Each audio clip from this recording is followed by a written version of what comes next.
अब बात सौरभ हत्याकांड की करते हैं। मेरठ से लेकर हिमाचल तक सौरभ हत्याकांड की जांच जारी है और अब इस मामले में पोस्टमार्टम रिपोर्ट सामने आई है, जिससे साफ हो जाता है कि सौरभ की हत्या किस दरिंदगी के साथ की गई होगी। पोस्टमार्टम रिपोर्ट के मुताबिक सौरभ के सीने पर चाकू से वार किया गया।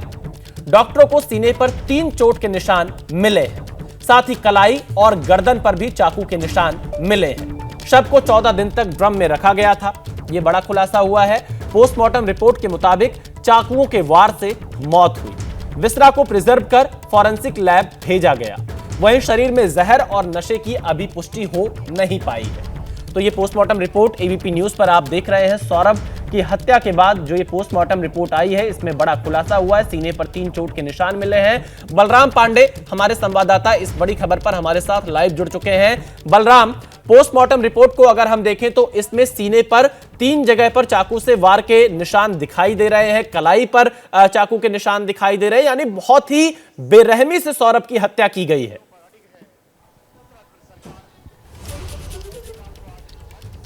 देखिए विशाल, इसे बेरहमी नहीं कहेंगे, इसे क्रूरता कहेंगे, क्योंकि जिस तरीके से हत्या की गई है इसने इंसानियत को तार तार कर दिया है। और आप देखिए, एक पत्नी अपने पति के सीने पर जब चाकुओं से वार करती है तो उसकी जो गहराई है वो 8 सेंटीमीटर, 7 सेंटीमीटर, 6 सेंटीमीटर और 4 सेंटीमीटर के भी घाव उसकी शरीर पर होते हैं। तो कहीं ना कहीं जिस तरीके से चाकुओं के वार किए गए, 3 चाकुओं के वार उसके लेफ्ट साइड के चेस्ट में किए गए, जिससे उसकी मौत हो गई और उसके बाद उसकी कलाई को काटा गया, उसके गर्दन को काटा गया और फिर उसे बाथरूम में ले जाकर के टुकड़ों में काटा गया। तो यानी जिस तरीके से हत्या की गई वो अपने आप में दिल दहला देने वाली है। और यही वजह है कि जब पोस्टमार्टम रिपोर्ट सामने आई और जिस तरीके की तस्वीरें आप हमारे दर्शकों को दिखा रहे हैं पोस्टमार्टम रिपोर्ट की, उससे स्पष्ट होता है कि किस तरीके से क्रूरता की गई, किस तरीके से हत्या के बाद भी लगातार उसकी बॉडी को काटा गया। और कहीं ना कहीं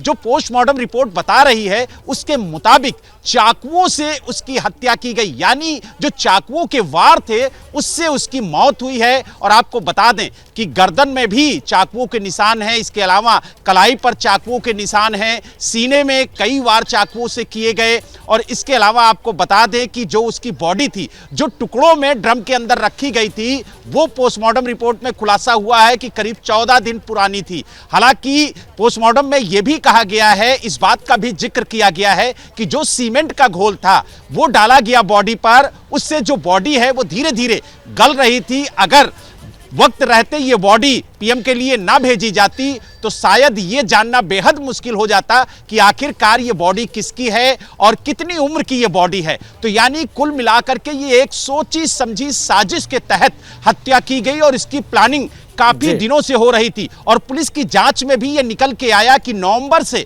लगातार उसकी हत्या की साजिश रची जा रही थी। और जिस तरीके से पोस्टमार्टम रिपोर्ट सामने आई है जिसमें हत्या की वजह साफ निकल के आई, हालांकि यह कहा जा रहा था कि उसको नशे की दवा दी गई, नींद की दवा दी गई और उसको जहर भी दिया गया, तो तमाम बातें निकल के आई थी। लेकिन अभी तक पोस्टमार्टम रिपोर्ट में यह साबित नहीं हुआ है। हालांकि उसका जो बिस्तरा है वो फॉरेंसिक लैब के लिए भेजा गया है और उसे जहर दिया गया या नींद की गोली दी गई, ये क्लियर होगा जब बिस्तरा रिपोर्ट सामने आएगी तब। तो यानी कुल मिला के ये कह सकते हैं कि हत्या की जो वजह रही, जिस वजह से उसकी मौत हुई, वो सामने आ गया है कि चाकुओं की जो धार थी वो इतनी तेज थी कि दिल के आर पार चाकू हो गया था। और यही वजह है को खरीदने खुद मुस्कान गई हुई थी, उस चाकू को लेकर आई और फिलहाल